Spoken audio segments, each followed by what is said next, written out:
They want peace, they want productivity, and so on. And it's a great leveler, less wealth gaps and so on. And they work well together, and they build a period of peace and prosperity that is a long period of peace and prosperity. But during that peace and prosperity, more and more prosperity takes place, and they increasingly bet on that prosperity, and people get more in debt. And so you see the debt levels rise, and you see naturally, as prosperity comes, it comes in unequal ways, and some get richer than others. And so wealth gaps rise.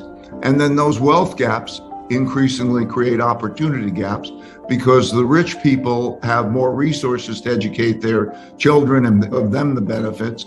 And so that happens over a period of time while the economy gets more indebted. And of course, as time progresses, other countries also rise.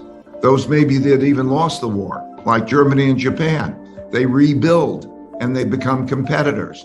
And so what was a unique power of having won the war becomes less unique as there was more competition. And then you get a new generation of people who have a different mentality. They get used to those benefits and so on.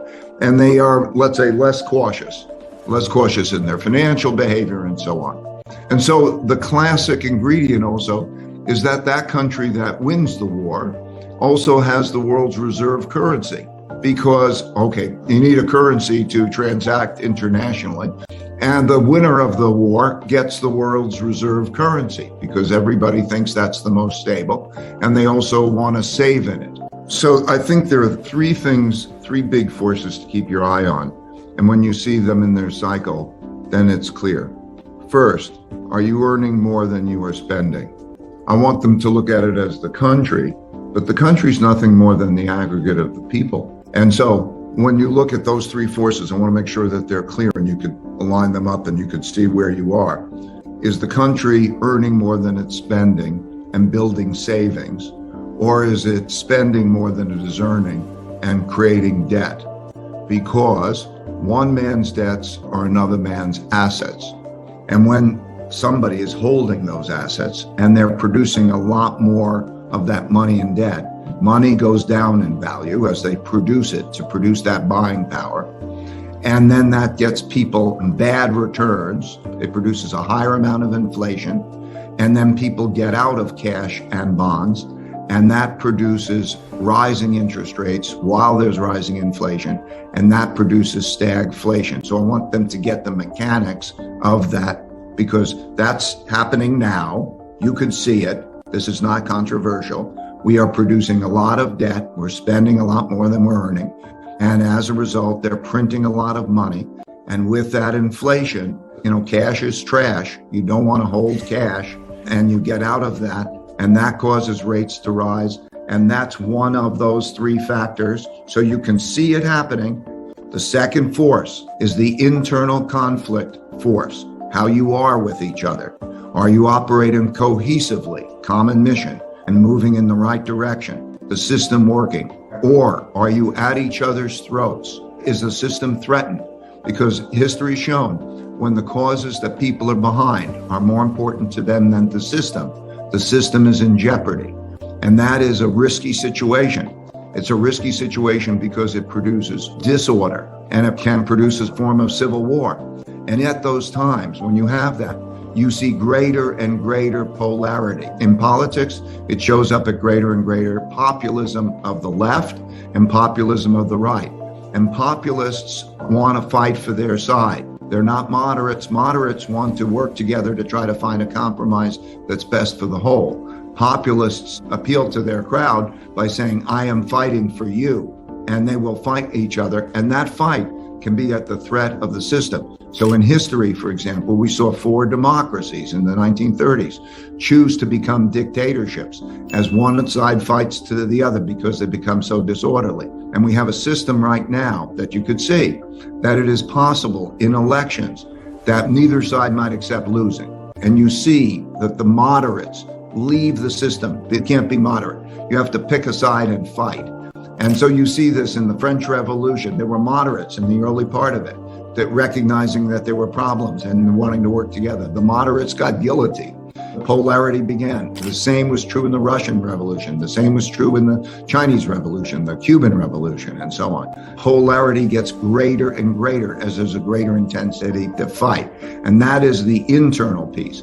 So that's the second force. And the third force is the rise of a great power, the geopolitical force that's going on, that we're seeing today with China and Russia and so on, and how that's changing.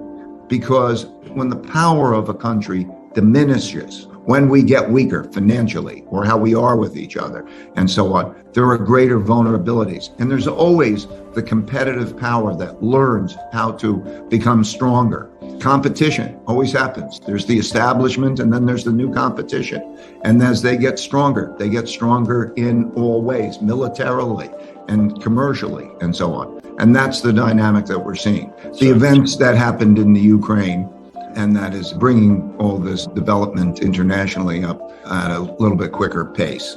It's the same dynamic. There are two sides and there'll be neutral countries, just like in the war. There was the Allies and the Axis powers, and then there are neutral countries. And so that part is developing. The U.S. conflict part is probably progressing a little bit quicker. On the world order, the developments in the Ukraine, there is a very close relationship, a common objective of the Russians and the Chinese. So there is a competition in the world, and there's a dominant world power which is perceived as being overly controlling. And there are 5 types of wars. There's a trade war, there's a technology war, there's a geopolitical influence war, there is a capital war, and then there's a military shooting war. And we are in the first 4 of those wars in this competition with China.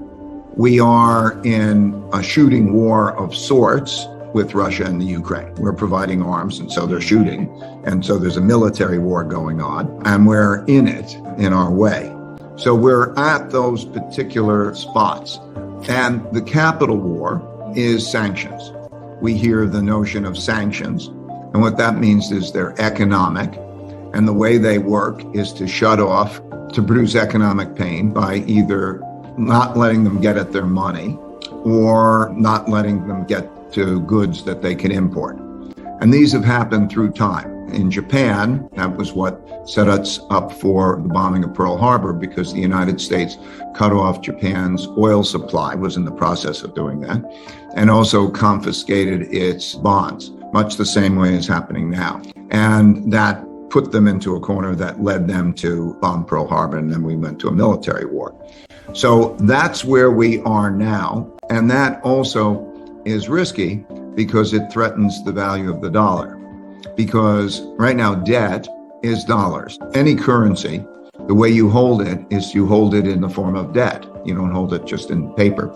And because there's a rising inflation, and because there's a lot of printing of money, and because there's also a greater fear on a number of countries that they too could be sanctioned, there is a selling of dollar-denominated debt. So you're seeing that the bond market is going down. And so there is that dynamic that's going on. The capital wars are the ones that accelerate immediately before the military wars. Usually the coffers are empty